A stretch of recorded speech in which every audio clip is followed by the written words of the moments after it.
Hi friend, this is Keshav from exam.com and welcome in the first lecture of derivative for NDA। Derivative या differentiation के पहले lecture में आपका स्वागत है। इस लेक्चर में हम रिवीजन नोट्स देखेंगे। हमारी जो शॉर्ट ट्रिक्स हैं या कुछ जो फॉर्मूले हैं हम डिफरेंशिएशन के वो रिवाइज करेंगे। इसके बाद नेक्स्ट हम ट्रिक्स वाला लेक्चर पे जाएंगे। तो चलिए स्टार्ट करते हैं पहला लेक्चर डिफरेंशिएशन का। और तो पहली हेडिंग आपकी देखते हैं। पहली हेडिंग है हमारी डेरिवेटिव या डिफरेंशियल कोफिशिएंट। डिफरेंशियल कोफिशिएंट कहते किसे हैं? हम इसको रिप्रेजेंट करते हैं d Y by D x से। और ये होता क्या है? The rate of change of quantity y with respect to another quantity of x। इस y में y किस रेट से चेंज हो रहा है x के रिस्पेक्ट में, उस चीज़ को हम उसकी डेरिवेटिव कहते हैं। और अच्छे से समझने के लिए लेट सपोज आपका कोई फंक्शन है एफ एक्स।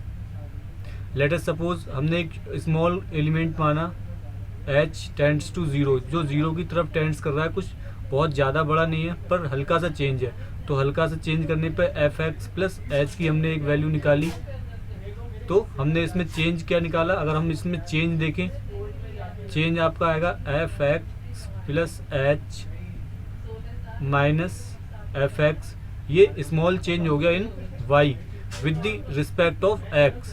तो रिस्पेक्ट ऑफ एक्स, तो एक्स के रिस्पेक्ट में डिफरेंशिएट वो निकालने के लिए आपको एक्स का जो एक्स में हमारा क्या चेंज आया, एक्स प्लस एच था, पहले हमारा एक्स था। तो ये वाली चीज़, अब ये वाली चीज़ में अगर हम limit h tends to zero कर दें, मतलब ये चेंज तो रखें लेकिन ये जो चेंज हो वो h टेंड्स टू ज़ीरो हो, तो ये वाली जो चेंज होती है वो इसे हम डेरिवेटिव कहते हैं। और इसी वाली चीज़ को हम D Y by D x से differentiate D Y by D x से डिनोट करते हैं। आपने ये वाली जो चीज़ है वो डिफ्रेंसिबिलिटी में देखी होगी, जब हम इसकी लिमिट चेक करते हैं लेफ्ट हैंड डेरिवेटिव और राइट हैंड डेरिवेटिव की। तो ये वही चीज़ है कि एफ एक्स में आपका स्मॉल चेंज किस रेट से हो रहा है वो एक्स के रिस्पेक्ट में निकालना। ऊपर हमारा जो चेंज है वो हमारा एफ एक्स में क्या चेंज है वो बता रहा है, और नीचे हमारा एक्स में किस रेट से चेंज हो रहा है वो बता रहा है। लेकिन जो चेंज है वो एच टेंड्स टू ज़ीरो के लिए आना चाहिए, ज़ीरो टेंड्स टू ज़ीरो, तभी हम D Y by D x लिख सकते हैं। अगर ये बहुत बड़ा चेंज है तो हम इसे एच टेंड्स टू ज़ीरो नहीं लिखेंगे और हम D Y by D x भी नहीं लिख सकते हैं। तो ये तो फिजिकल सिग्निफिकेंस था। चलिए इसके बाद हम कुछ इसके डिफरेंट फार्मूले देख लेते हैं, कुछ स्टैंडर्ड डिफरेंशिएशन के फार्मूले जो आपको रिमेंबर होने चाहिए, एग्ज़ाम में बहुत काम आते हैं, कुछ बेसिक फार्मूले। तो पहला जो आपका फार्मूला है वो मैं आपको दिखाता हूँ, differentiation of algebraic function d upon D x x to the power n. N यहाँ पर कोई भी हम कांस्टेंट ले लें, अगर एन कांस्टेंट ले लें तो इसका एक डिफरेंशिएशन कैसे आता है, n x to the power n minus one. जैसे एक्स स्क्वायर, इसको अगर हम डिफरेंशिएशन करें तो क्या आएगा इसका डिफरेंशिएशन, हमने इसको डिफरेंशिएट किया तो आपका जो एन आ जाएगा वो इसके आगे आ जाएगा और ऊपर पावर में से वन माइनस हो जाएगी तो टू आगे आ जाएगा, टू माइनस वन, यानी हम इसमें सिंपल 2x लिख सकते हैं। तो आप ध्यान रखें कि जब भी वेरिएबल x हो और उसके ऊपर कांस्टेंट पावर हो तो पावर नीचे जाती है और वेरिएबल में से एक पावर कम हो जाती है। दूसरा आपका डिफरेंशिएशन है अंडर रूट एक्स का। तो जब भी आप अंडर रूट एक्स का जो डिफरेंशिएशन आता है वो 1/2 स्क्वायर रूट एक्स आता है। सिंपल आप किसी भी फंक्शन का आप डिफरेंशिएट करके देख सकते हैं, कोई भी फंक्शन आप ले सकते हैं, वो इसका स्क्वायर रूट हो तो अगर वेरिएबल वो x में है तो 1/2 अंडर रूट एक्स आएगा। फिर 1/x to the power n, इसका जो डिफरेंशिएशन आता है वो n x प्लस वन।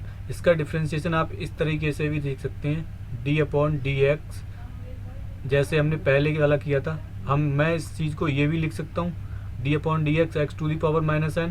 अब मैं इस फॉर्मूले से इसे सॉल्व कर लूँगा।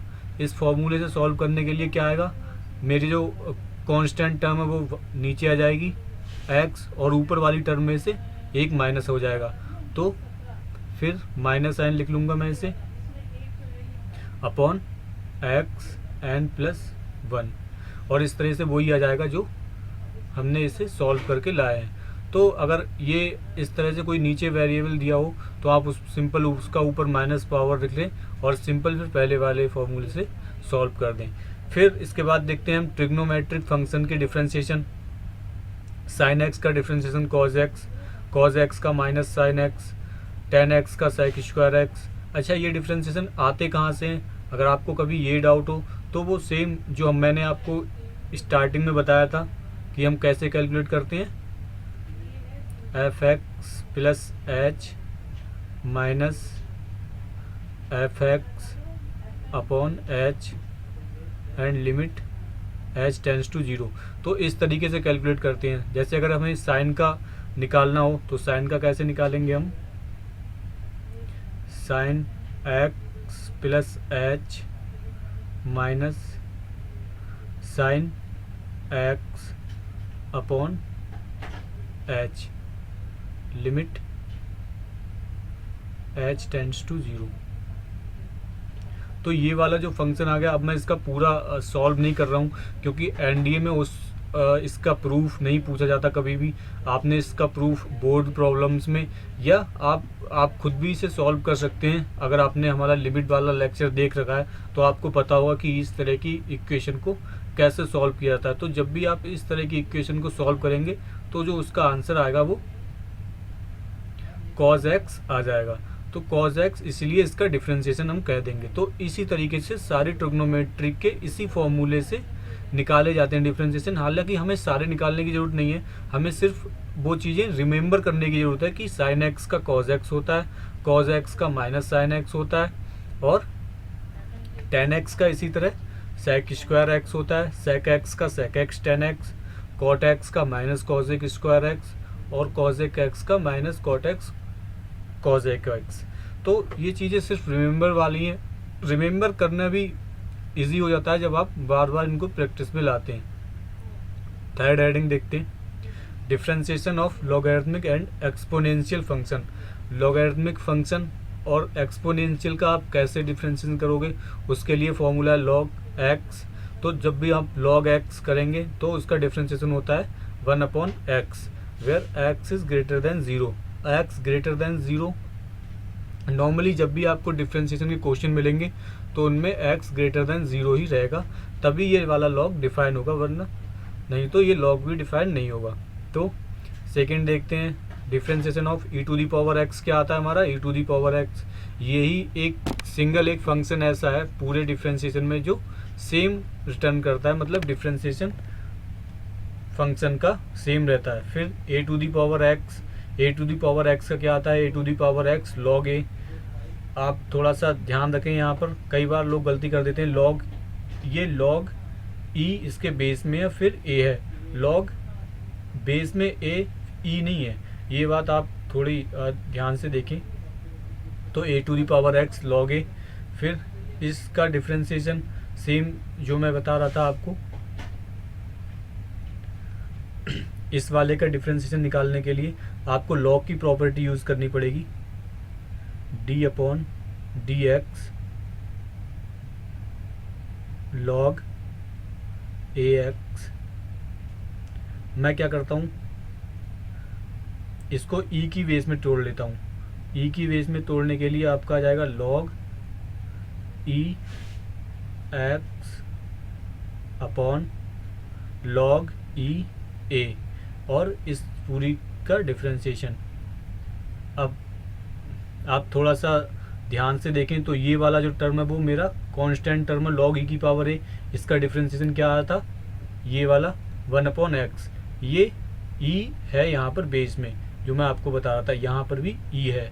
तो अब इसका डिफरेंशिएशन सिंपल हम कर लेंगे, इसका डिफरेंशिएशन आ जाएगा 1/x अपॉन log बेस ई ए, वो आपका नीचे आ जाएगा, जो आंसर आएगा वो आपका ये आंसर आ जाएगा। तो आप ये चीज़ ध्यान रखें कि log का डिफरेंशिएशन 1/x होता है जब ये वाली चीज़ जो इसका बेस है वो e हो। यहाँ पर बेस a है तो इसीलिए हम log की प्रॉपर्टी यूज़ करेंगे, फिर उसको बेस e में बनाएंगे, तब डिफरेंशिएट करेंगे, तब जो आपका आंसर आएगा वो सही आएगा। इसके बाद नेक्स्ट देखते हैं differentiation of inverse trigonometric function. ये कुछ इनवर्स ट्रिग्नोमेट्रिक फंक्शन है जो जिनके डिफरेंशिएशन आपको याद होने चाहिए। पहले साइन एक्स का डिफरेंशिएशन आपका आता है 1/√1 minus x square, where x is should be 1 - 1। जो एक्स की वैल्यू है वो आपकी -1 से 1 में ही होनी चाहिए, तभी वो चीज़ डिफाइन होगी, तभी वो उसके डोमेन में होगी। जब आप इन्वर्स ट्रिग्नोमेट्रिक फंक्शन पढ़ेंगे तब वहाँ पर हम आपको और डिटेल से एक्सप्लेन करेंगे कि क्यों इसकी वैल्यू -1 से 1 में ही होनी चाहिए। फिलहाल आप इस चीज़ को याद कर लीजिए, रिमेंबर कर लीजिए कि ये वैल्यू -1 से 1 में ही लाई करनी चाहिए। हालांकि मोस्टली क्वेश्चन में आपको वैल्यू जो है वो -1 से 1 में ही मिलेगी। तो साइन इनवर्स एक्स का क्या आ गया 1/1 minus x square. Cos inverse X का क्या आ गया -1/1 minus x square. Sec x का क्या आ गया modulus of X square -1। Cosec x का क्या हो गया। अब आप ये देखिए कि साइन इनवर्स और कॉज इनवर्स इसका बस माइनस का डिफरेंस है। कई बार इन दोनों में सिर्फ माइनस का डिफरेंस है, तो आप थोड़ा सा ध्यान से फॉर्मूले याद करें। सिर्फ याद करने की कोशिश ना करें, उनको दिमाग में बिठाने की भी कोशिश करें, तो आप इजीली इन्हें फाइंड कर पाएंगे। सेक एक्स कॉसेक एक्स का हो गया 1/x x square -1। Ten x का इसी तरह आ गया 1/x स्क्वायर। फिर कॉट एक्स का -1/x स्क्वायर। तो ये सारे अब तक हमने फॉर्मूले देखे। अब हम तीसरी चीज़ पे चलते हैं, differentiation of implicit function. Implicit function होता क्या है। इम्प्लिसिट फंक्शन कुछ अलग नहीं, जब भी जो नॉर्मल फंक्शन होता है वो आपको y में दिया हुआ होता है। जैसे y = आपको कुछ दिया एक्स स्क्वायर, ये एक्स स्क्वायर है x + 2। तो ये इस वाले फंक्शन में हम y की एग्जैक्ट वैल्यू x के टर्म में फाइंड कर पा रहे हैं। लेकिन मैं आपको यहीं पर लिख दूं x square y square x plus y = 0। तो अगर आप यहाँ पर देखें तो आप y के टर्म में x को सिंपल नहीं कर सकते, सॉल्व नहीं कर सकते। क्यों? क्योंकि यहाँ पर y स्क्वायर, अगर आप इसमें कॉमन भी ले लेंगे x square plus 1 bracket y plus y square, ये आपका प्लस है y स्क्वायर x = 0। तो आपने देखा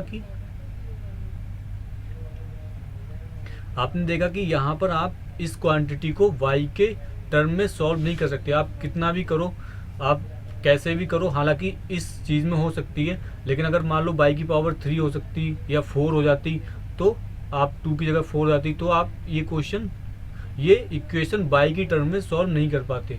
तो जो इक्वेशन भी y की टर्म में सॉल्व नहीं हो पाए उनको हम उनको हम इम्प्लिसिट फंक्शन कहते हैं। और उनकी डिफरेंशिएशन के लिए एक स्टैंडर्ड हम स्टार्टिंग से ही डिफरेंशिएशन कर देते हैं। जैसे हम पहले इस टर्म का डिफरेंशिएशन कर लेंगे सिंपली मल्टीप्लिकेशन रूल से, फिर इसका कर देंगे, फिर इसका कर देंगे, और जहाँ भी y के रिस्पेक्ट में डिफरेंशिएशन आएगा उसे dy/dx लिख लेंगे। ये जो चीज़ है वो ट्रिक वाले लेक्चर में आपको ज़्यादा क्लियर होगी कि मैं क्या कहना चाह रहा हूँ। लेकिन आप इम्प्लिसिट फंक्शन को जो चीज़ है वो जब भी ऐसे फंक्शन आए जिन्हें हम y के टर्म में सिंप्लीफाई नहीं कर सकते, तो वो वाले इम्प्लिसिट फंक्शन होते हैं और उनमें डायरेक्ट डिफरेंशिएशन की हम अप्रोच लगाते हैं। चलिए इसके बाद जो नेक्स्ट हेडिंग है वो हम देखते हैं। नेक्स्ट है हमारा अलजेब्रा ऑफ डिफरेंशिएशन।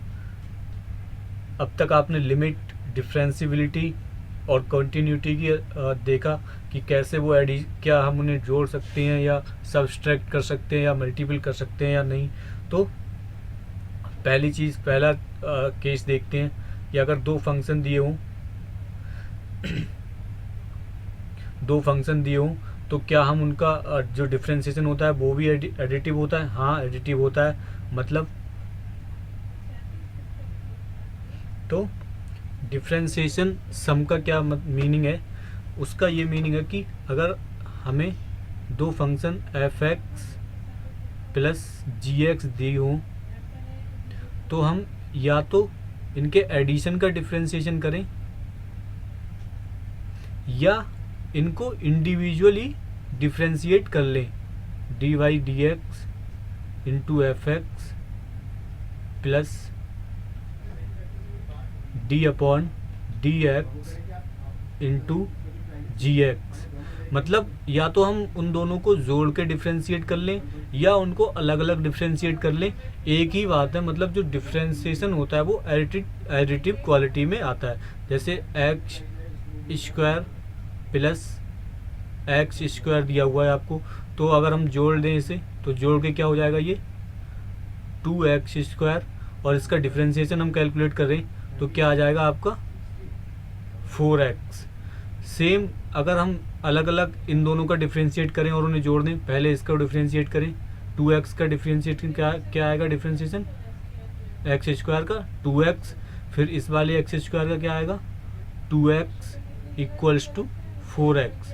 इस तरीके से आपने देखा कि या तो हम इसे जोड़ के लिख लें तो भी 4x आ रहा है, या अलग अलग लिख लें तो भी वो आंसर 4x आ रहा है। तो इस तरह से हम ये वाली जो प्रॉपर्टी है वो यूज़ करेंगे जहाँ पर दो फंक्शन दिए होंगे और उनका एडिशन दिया होगा और कोई एक अप्रोच से वो क्वेश्चन सॉल्व नहीं हो।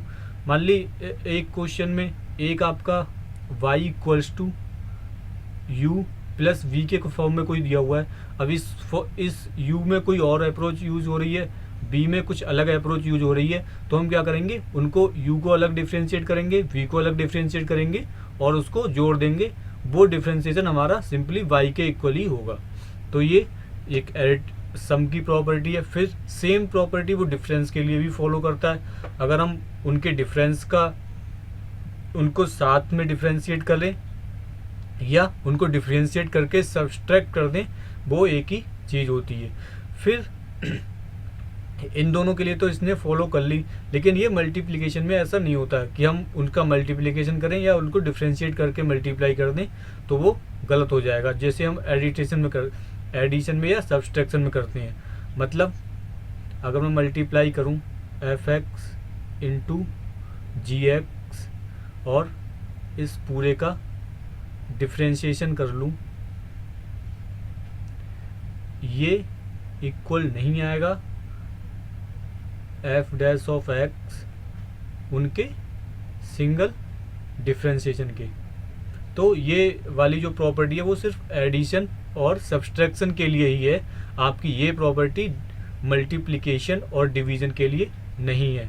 तो मल्टीप्लिकेशन के लिए कौन सी प्रॉपर्टी है, मल्टीप्लिकेशन के लिए जो हम रूल फॉलो करते हैं उसका रूल ये है कि अगर एफ एक्स और जी एक्स को हमें डिफ्रेंशिएट करना हो तो हम पहले एक टर्म को ऐसे ही लिख लेते हैं, दूसरे टर्म का डिफ्रेंशिएशन करते हैं, फिर दूसरे टर्म को ऐसे ही लिख लेते हैं पहले टर्म का। अब मान लीजिए ये हमारा फर्स्ट टर्म है, ये दूसरा टर्म है, तो हमने क्या किया, फर्स्ट टर्म को पहले ऐसे ही लिख लिया, फर्स्ट टर्म को ऐसे ही लिख लिया, फिर दूसरे का डिफ्रेंशिएशन किया प्लस, फिर अब हमने फर्स्ट टर्म को पहले ऐसे ही लिखा था, अब हम सेकेंड टर्म को ऐसे ही लिखेंगे और फर्स्ट का डिफ्रेंशिएशन कर देंगे। ये आप पहले लिखो बाद में लिखो, इस चीज़ से कोई फर्क नहीं पड़ता। ये अगर आप 2 1 लिख दोगे तो ये आपका ऐसे ही आ जाएगा। तो जब भी दो फंक्शन डिफ्रेंशिएशन में हो, लाइक अगर हमें दिया हुआ हो x इंटू कोई दूसरा आप ले लेते हैं, हम ले लेते हैं e की पावर x। अगर हम इनका डिफ्रेंशिएशन करना हो तो पहले हम x को ऐसे ही लिखेंगे, e की पावर x को डिफ्रेंशिएट करेंगे, क्या आएगा e to the power x plus, फिर e to the power x को ऐसे ही लिखेंगे, x को डिफ्रेंशिएट करेंगे, क्या आएगा 1। तो आपका जो आंसर आ जाएगा वो e to the power x plus 1, ये आपका आंसर आ जाएगा। तो ये जो है हमारी प्रॉपर्टी दो वेरिएबल के लिए हुई जब दो वेरिएबल मल्टीप्लिकेशन में हो। 3 वेरिएबल के लिए सेम स्ट्रेटजी करते हैं हम। अगर suppose that f x g x और एच एक्स 3 दिए हों तो फर्स्ट सेकेंड थर्ड, तो पहले फर्स्ट सेकेंड को ऐसे ही लिखा, थर्ड का कर लिया, फिर फर्स्ट और थर्ड को ऐसे ही लिखा, सेकेंड का कर दिया, फिर फर्स्ट का कर दिया और सेकंड थर्ड को ऐसे ही लिखा। मतलब जब भी हम करेंगे तो एक का डिफ्रेंसिएशन करेंगे, बाकी जितने भी टर्म होंगे वो वैसे ही लिख देंगे। तो जब 3 अगर टर्म है तो एक का डिफ्रेंसिएशन कर लिया, बाकी दोनों ऐसे ही लिख दिए। फिर जिसका नहीं किया उसमें से किसी एक का कर लिया, फिर बाकी दोनों ऐसे ही लिख दिया। फिर जो लास्ट में बच गया उसका कर दिया और बाकी तीनों ऐसे ही लिख दिए। तो ये 3 के लिए हमारी प्रॉपर्टी यूज होती है। इसके बाद हम देखते हैं differentiation of coefficient of two function. जब दो फंक्शन मल्टी डिवाइड में हो तब हम उसका डिफ्रेंसिएशन कैसे करते हैं। तो दो स्ट्रेटजी होती हैं। एक तो ये है कि अगर आपकी एफ एक्स अपॉन जी एक्स है तो आप इसका डिफ्रेंसिएशन कैसे करेंगे। पहली स्ट्रेटजी तो ये है कि अगर आप मान लिए ये वाली जो चीज़ है इसका आंसर क्या आता है कि एफ एक्स अपॉन जी एक्स है, तो पहले हम जी एक्स को ऐसे ही लिख लेते हैं, फिर एफ एक्स का डिफ्रेंसिएशन करते हैं, माइनस फिर जी एक्स का डिफ्रेंसिएशन करते हैं और एफ एक्स को ऐसे ही लिख लेते हैं अपॉन जी एक्स का स्क्वायर, जो नीचे इसका होता है उसका होल स्क्वायर, और ऊपर माइनस। तो ये एक स्टैंडर्ड फॉर्मूला है, आप इसे याद रख सकते हैं। कई बार हम फार्मूला भूल जाते हैं, तो अगर डिवाइड में हो और आप फार्मूला भूल गए हो तो ये आप इस स्ट्रेटजी से जा सकते हो। एफ एक्स अपॉन जी एक्स है, एफ एक्स इंटू जी एक्स की पावर -1। अब ये एफ एक्स इंटू जी एक्स, ये सेम वही फॉर्मूला बन गया मल्टीप्लिकेशन वाला, दो की मल्टीप्लिकेशन वाला। आप इसे फर्स्ट मान लो, इसे सेकंड मान लो, पहले एफ एक्स का कर दो, फिर जी एक्स को ऐसे ही लिख लो, फिर जी एक्स का कर दो, एफ एक्स को ऐसे ही लिख लो। आप इस तरह से इसको डिफ्रेंसिएशन करेंगे तो वो यही सेम आता है। तो ये वाला जो फॉर्मूला आता है वो इसी अप्रोच से निकल के आता है। तो इसमें हम क्या करते हैं, पहले सिंपल जो जी एक्स है उसे ऐसे ही लिख दिया, ऊपर वाले को डिफ्रेंसिएशन कर लिया एफ एक्स को, माइनस फिर जी का कर दिया, एफ एक्स को कर लिया अपॉन जी एक्स स्क्वायर। तो ये हम फॉलो करते हैं जब भी हमारे दो टर्म डिवाइड में होंगे। अब चलिए नेक्स्ट देखते हैं। नेक्स्ट है हमारा चेन रूल या कॉम्पोजिशन रूल। बहुत ही इम्पोर्टेंट रूल है। आपको यहाँ पर दिया हुआ है y equals to f of g x then d y equals to d of ये। मैं आपको सिंप्लीफाई करने की ट्राई करता हूँ। y आपको क्यों दिया हुआ है एफ ऑफ जी एक्स, ठीक है। आपको डिफ्रेंसिएशन करके लिखना है इसका, बाई डैश फाइंड करना है। तो आप क्या करेंगे, तो सबसे पहले देखिए इस वाले फंक्शन को आप भूल जाइए, अंदर वाले को छुपा लीजिए, इस वाले से कोई मतलब नहीं है आपको, मतलब है सिर्फ एफ, मतलब ये एफ का एक फंक्शन। तो एफ का डिफ्रेंसिएशन क्या आएगा, एफ डैश ऑफ एक्स। अब एक्स की जगह क्या है जी एक्स, तो एक्स की जगह हम जी एक्स रख देते हैं सिंपल। फिर एफ का हो गया, एफ खत्म हो गया हमारा, अब आ गया जी। अब जी के बाद अंदर वाला फंक्शन क्या है एक्स, फिर जी का हमने क्या डिफ्रेंसिएशन किया जी डैश ऑफ एक्स, और इसी तरह एक्स का हम डिफ्रेंसिएशन करेंगे तो वो 1 आ जाएगा। तो जो आपका जो डिफ्रेंसिएशन आएगा वो f dash of g x into ji x. अगर आप यहाँ पर एक्स की जगह एच एक्स होता तो फिर हम एच एक्स यहाँ पर लिखते। सपोज दैट आपका फंक्शन होता F x g x H x, ठीक है। ये यहाँ पर इनकी रिस्पेक्टिव ब्रैकेट है, तो हम इसका डिफ्रेंसिएशन क्या लिखते, F dash of ji H x, इस पूरे का डिफ्रेंसिएशन प्लस, अब एफ के साथ हमने डील कर लिया, सॉरी मल्टीप्लिकेशन। अब जी का डिफ्रेंसिएशन करेंगे जी डैश ऑफ एच एक्स, अब जी को हमने डील कर लिया इनटू, अब एच को डील करेंगे एच डैश ऑफ एक्स, और एक्स का आ गया 1। तो हम एक एक वेरिएबल को लेते जाते हैं उसका डिफ्रेंसिएशन करते जाते हैं, बजाय अंदर वाले को डिस्टर्ब किए हुए। अंदर वाला जैसा भी है वो हमारा सेम वैसा ही रहता है, बस बाहर वाले का हमने डिफ्रेंशिएट कर दिया, फिर अंदर वाला सारा सेम दिया, फिर हम अंदर वाले पे गए, फिर इसके अंदर वाला सेम रहा, फिर हम सबसे अंदर वाले पे गए और सबसे अंदर वाले पे कर दिया। तो ये कंपोजिशन रूल है। ये कुछ प्रॉब्लम में यूज होता है, जैसे आपको दी हुई है, अगर एक प्रॉब्लम दी हुई है लॉग साइन एक्स, तो देखिए अब log x यहाँ कुछ अलग फंक्शन है, साइन x कोई अलग फंक्शन है। तो मतलब अगर हम साइन x को जी एक्स मान लें और log x को एच एक्स मान लें, तो f of g of h x क्या आएगा, वो आपका ये आ जाएगा। तो इसका डिफ्रेंसिएशन कैसे करेंगे, पहले हम लॉग वाले पार्ट का करेंगे। लॉग वाले पार्ट के लिए जब करेंगे तो अंदर वाले को भूल जाएंगे। कैसे करते हैं, लॉग एक्स का डिफ्रेंसिएशन क्या आता है, 1/x। तो एक्स की जगह यहाँ क्या है, साइन एक्स, तो हम इसमें पुट कर देंगे साइन एक्स। फिर लॉग एक्स हो गया खत्म। अब साइन एक्स का करेंगे, साइन एक्स का क्या कैसे करेंगे, साइन एक्स का क्या आएगा हमारा, कॉस एक्स। तो ये डिफ्रेंशिएशन आपका आ जाएगा कॉट एक्स। तो ये चेन रूल होता है, बहुत इंपॉर्टेंट रूल है। बस आपको ये फैन ध्यान में रखना है कि जब भी हम पहले वाले का डिफ्रेंशिएशन करते हैं तो उसके आगे जितनी भी चीज़ें होती हैं वो सारी ऐसे ही लिख देते हैं, उसे एक्स कंसीडर करके फिर अंदर और उसके अंदर वाली चीज़ों की डिफ्रेंशिएशन करते जाते हैं। तो इसके बाद अब नेक्स्ट है हमारा derivative of function in parametric form. Parametric form आप अच्छे से कोऑर्डिनेट ज्योमेट्री जब हम पढ़ेंगे तब हम अच्छे से एक्सप्लेन करेंगे कि होती क्या है। फिलहाल आप ऐसे समझ लीजिए कि अब तक हम जो फाइंड कर रहे थे वो d Y by D x find कर रहे थे। मतलब कोई इक्वेशन होती थी, आपको y equals to x square plus 2x, आपको y x में इक्वेशन दी हुई है, आप सिंपली इसको डिफ्रेंशिएट कर सकते थे। लेकिन कभी ऐसा हो कि y में आपको दी हुई है, y किसी थर्ड वेरिएबल का यूज करके आपको दिया हुआ है टी स्क्वायर और x आपको दिया हुआ है 2t। तो आप देखिए अब x और y में इक्वेशन नहीं दी हुई है, आपको टी स्क्वायर और 2t दी हुई है। तो पहला मेथड तो ये है कि आप इस क्वेश्चन को सॉल्व कर लीजिए और y इस t की जगह यहाँ t की वैल्यू निकाल लीजिए, x/2 आ जाएगी और x/2 आप इसमें पुट कर दें और x और y में वैल्यू फाइंड कर लें। लेकिन अगर मान लीजिए ये बड़ा कॉम्प्लिकेटेड सा होता,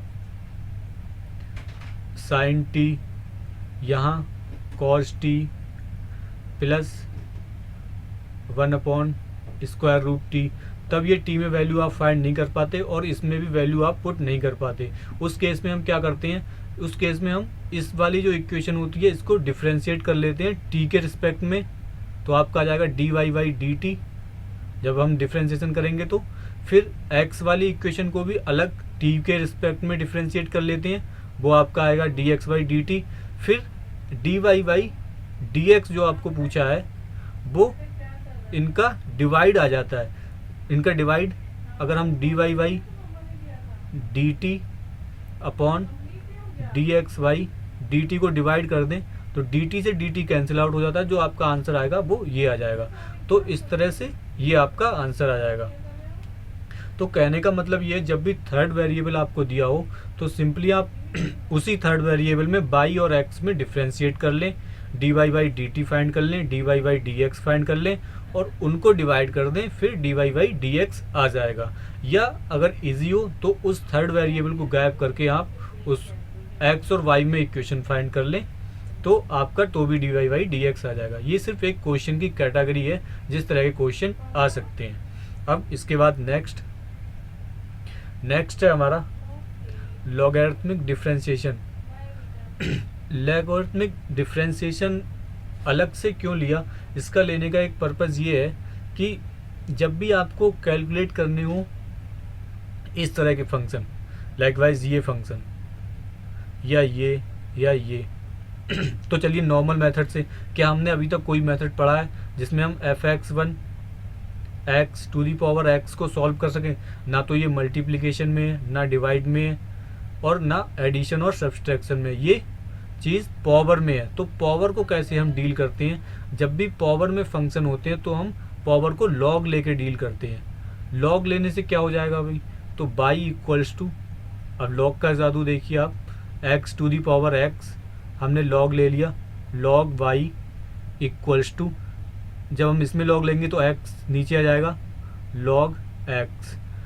लॉग लेने से वो जो पावर होती हैं वो सिंप्लीफाई हो जाती हैं, तो इसीलिए हम log x लेते हैं और फिर हम इसका डिफ्रेंशिएशन कर देंगे, log y का 1/y फिर dy/dx और इस तरह से इस चीज़ को हम मल्टीप्लिकेशन रूल से कर देंगे।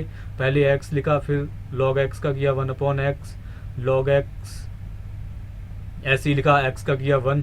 तो अब आप देख लीजिए, अब हमें सॉल्व करना इजी हो गया लॉग लेके। लेकिन अगर लॉग नहीं लें तो हमें कोई अप्रोच नहीं बताती कि इसे कैसे सॉल्व करें। तो आप हमेशा दिमाग में रखें, जब भी पावर में चीज़ें हों तो आप लॉग का यूज़ करें। जैसे कई बार ये क्वेश्चन आता है a to the power x plus b to the power y equals to a plus b to the power x plus y। आप इसको कैसे डील करेंगे? डील करने का सिंपल अप्रोच, आप लॉग लेके भी है या इंडिविजुअल भी आप इसको डील कर सकते हैं a to the power x b to the power x से। तो लॉग लेके जो चीज़ें हैं वो ज़्यादा सिंप्लीफाई हो जाती हैं। तो पहले तो हम पावर में जब भी होंगे फंक्शन तब लॉग लेंगे। दूसरी ये चीज़, एक चीज़ और यहाँ ध्यान देने वाली है कि पावर में ऐसा नहीं है कि ए स्क्वायर एक्स स्क्वायर है पावर में तो हमने लॉग ले लिया और 2x कर दिया। इस चीज़ का कोई मतलब नहीं, क्योंकि जो अगर ऊपर कांस्टेंट है, कोई भी कांस्टेंट है तो उसका डिफरेंशिएशन तो हमें पहले ही फॉर्मूले से पता है ना। लेकिन अगर ऊपर वेरिएबल ही है पावर में तब उसका डिफरेंशिएशन नहीं पता है, तब उस केस में हम लॉग लेंगे। लेकिन अगर ऊपर मान लीजिए कोई कांस्टेंट तो है पर कोई बहुत बड़ा सा कांस्टेंट है 3t, कोई थर्ड वेरिएबल यूज़ किया हुआ है, तब उस केस में भी हम लॉग ले लेते हैं।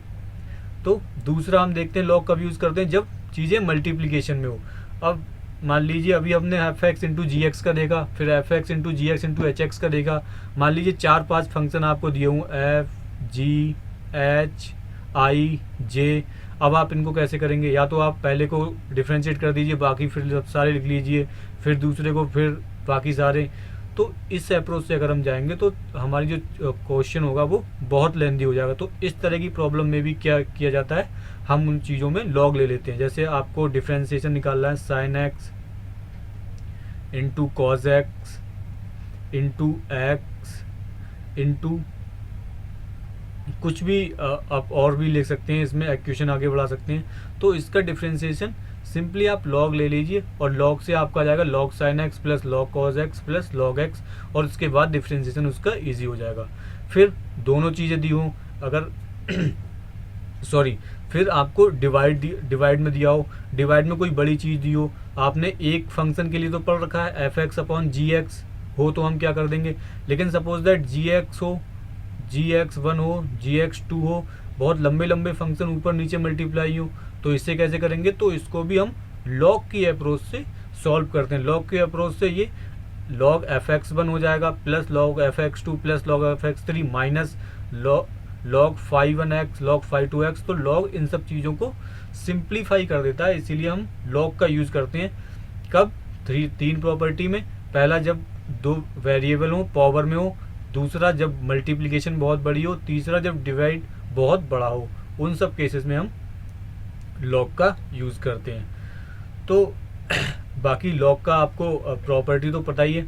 आप सिंपल जब भी एक्स से एक्स को f x to the power, ये एक एग्जांपल यहाँ पर दिया है, f x to the power g x हो तो आप जी एक्स नीचे ले आएँ और फिर इसको एफ एक्स का डिफ्रेंशिएशन करें, तो इस तरह से ये डिफ्रेंशिएशन आ जाएगा।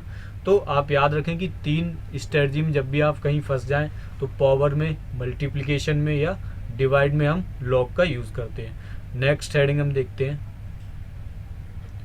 Differentiation of a function of x with another function of x. आपको 2 फंक्शन दिए होंगे और आपको बोला होगा कि एक फंक्शन का दूसरे फंक्शन के रिस्पेक्ट में डिफ्रेंशिएट कीजिए। सपोज दैट एक फंक्शन आपको दिया है y, वो आपको x के कोई फंक्शन दिया है, y आपको दिया है sin x। फिर दूसरा फंक्शन आपको दिया है z भी आपको x का फंक्शन दिया है cos x। आपको बोला है कि dy बाई dz कैसे फाइंड करो। तो dy बाई dz फाइंड करने के लिए हम सेम इंडिविजुअल x के रिस्पेक्ट में, अब क्योंकि x के रिस्पेक्ट में फंक्शन है तो x के रिस्पेक्ट में हम इसका डेरिवेटिव फाइंड कर लें। dy बाई dx आपका आ जाएगा cos x, फिर dz बाई dx आप फाइंड कर लें माइनस साइन x, और dy बाई dz पूछा है तो इसे हम डिवाइड कर दें, dy by dx upon dz by dx। तो ये जो आपका होगा वो x होगा, तो dx से dx कट जाएगा और आपका आंसर आ जाएगा। तो यहाँ से dy by dx upon dz by dx कर दें तो जो आपका आंसर आ जाएगा वो cot x minus cot x आ जाएगा। तो इस तरह से अभी आपने देखा पहले पैरामीट्रिक फॉर्म थी जो हमारी। पैरामीट्रिक फॉर्म में क्या थी, इस x की जगह दो वेरिएबल हैं, मतलब y एक इक्वेशन दी है वो t में दी है, x एक इक्वेशन दी है वो t में दी है। तो हम क्या करते थे, सेम अप्रोच अपनाते थे कि इसे t में डिफ्रेंशिएट कर लिया, इसे t में डिफ्रेंशिएट कर लिया और डिवाइड कर दिया। फिर इसी तरह यहाँ पर अगर आपको ये वाला वेरिएबल सेम दिया है, फिर इन दोनों में डिफरेंस दिया है, तो आप सिंपल फिर डिफ्रेंशिएट कर लो, फिर उन्हें डिवाइड कर दो। फिर चलिए नेक्स्ट देखते हैं, डिफ्रेंशिएशन ऑफ डिटर्मिनेंट्स। ये एक स्पेशल टॉपिक है कि डिफ्रेंशिएशन ऑफ डिटर्मिनेंट कैसे होता है।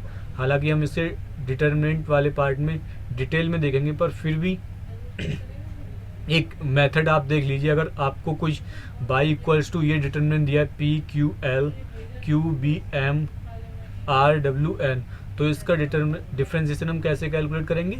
पहले हम ऊपर वाली रो का डिफ्रेंशिएशन कर देंगे, ऊपर वाली रो का पूरा डिफ्रेंशिएशन कर दिया तीनों टर्म का, नीचे वाली दोनों ऐसे ही छोड़ दी, प्लस अब पहली वाली कर दिया तो पहली वाला ऐसे ही लिख दिया, फिर दूसरी वाली का कर लिया, पहली और तीसरी ऐसे ही लिख दी, प्लस पहली और दूसरी ऐसे लिखी, तीसरी ऐसे लिख दी। तो कहने का मतलब ये है कि एक रो का किया, बाकी दो रो ऐसे ही लिख दी, और इस तरह से हम उसे डिफ्रेंशिएट करते गए। तो जो डिफ्रेंशिएशन होगा वो हम डिटर्मिनेंट का डिफ्रेंशिएशन फाइंड कर लेंगे। नेक्स्ट आपका है derivative of order 2। Derivative of order 2 कुछ और नहीं बल्कि जो हम D y y D x लिखते हैं, तो ये जो है वो ऑर्डर फर्स्ट ऑर्डर का डेरिवेटिव है, मतलब हमारी जो पावर है वो 1 है। अगर हम सपोज दैट यही चीज़ है, अगर हम डिफ्रेंशिएट इसे दोबारा करें, कैसे करेंगे, एक्स के रिस्पेक्ट में मैं d y y D x को डिफ्रेंशिएट करूँगा, तो d y y D x ऐसे ही तो लिखते हैं आप, d y y D x into d x. तो ये वाली जो चीज़ है वो डबल डेरिवेटिव कहलाती है या डिफ्रेंशिएशन ऑफ ऑर्डर 2 कहलाती है। तो हम इसे कैसे लिखेंगे, इसको लिखने के लिए डी और डी दो बार हो गए, जब डी दो बार हो गए तो डी स्क्वायर लिख दिया, बाई एक है, plus D x D x D x दोनों दो बार हैं, तो इसका पूरे डी एक्स का स्क्वायर लिख दिया। इस चीज़ को ऐसे डिनोट करते हैं। फिर अगर डेरिवेटिव ऑफ ऑर्डर 2 है, अब इसकी जो ऑर्डर हो गई वो पावर 2 आ गई। अगर ऑर्डर 3 का हमें डेरिवेटिव निकालना हो तो फिर से हम डिफ्रेंशिएशन एक्स के रिस्पेक्ट में करेंगे, d x square y D x square. इसको हम 3 के रिस्पेक्ट में कैसे करेंगे, d cube y upon D x cube. तो ये डेरिवेटिव, जब भी आपको ऐसे पूछा जाए डबल ऑर्डर का डेरिवेटिव, तो सिंपल आप x d Y by D x में कुछ कैलकुलेट कर लीजिए, उसकी कुछ वैल्यू आएगी, फिर उसे जो हमने मेथड पढ़े हैं उन्हीं मेथड से उसे दोबारा डिफ्रेंशिएट कर दीजिए, फिर सेकेंड ऑर्डर डेरिवेटिव आ जाएगा। तीसरी बार आप डिफ्रेंशिएट कर देंगे तो थर्ड ऑर्डर डेरिवेटिव आ जाएगा। तो ये इस तरह से आपने देखा कि हमने सारे डिफ्रेंशिएशन के क्या जो ट्रिक्स हैं, जो रिवीजन ट्रिक्स है वो आपको बताई। मैं आपको रिकमेंड करूँगा कि इसमें जो आपके फॉर्मूले हैं वो आप ध्यान से रखें, और कब लॉग लिया जाता है वो सारी चीज़ें ध्यान से पढ़ें, और कब ये प्रॉपर्टी एडिटिव एंड सब्सट्रैक्टिव होती है, ये सारी चीज़ें इसमें ध्यान देने वाली हैं। और आप फॉर्मूलों में कंफ्यूज ना हो, sine x cos x negative होता है, सेक एक्स कॉजेक एक्स का निगेटिव होता है, टेन एक्स कॉट एक्स का निगेटिव होता है। तो ये सारे डिफ्रेंशिएशन है। इस तरीके से हमने देखा कि हमारा जो रिवीजन वाला लेक्चर था वो कंप्लीट हुआ। अब इसके बाद आप ट्रिक्स वाला लेक्चर देखिए, जिसमें हम डिफरेंटली ट्रिक्स बताएंगे आपको कि डिफरेंट प्रॉब्लम कैसे सॉल्व की जाती हैं। लेकिन उससे पहले मैं आपको सजेस्ट करूंगा कि हमारा जो रिवीजन वाला लेक्चर है वो आपने देख रखा हो। तो thank you guys, I hope आपको वीडियो पसंद आया हो। अगर वीडियो पसंद आया हो तो आप लाइक करें, अगर कोई प्रॉब्लम है तो आप कमेंट बॉक्स में कमेंट कर सकते हैं, हम अपने अकॉर्डिंग उसका रिप्लाई करेंगे। तो guys subscribe this channel for more video for regular updates. हम रेगुलर अपडेट्स के लिए आप सब्सक्राइब कीजिए ताकि आपको जब भी वीडियो हो तब आपके पास आ जाए। तो thanks guys, thanks a lot.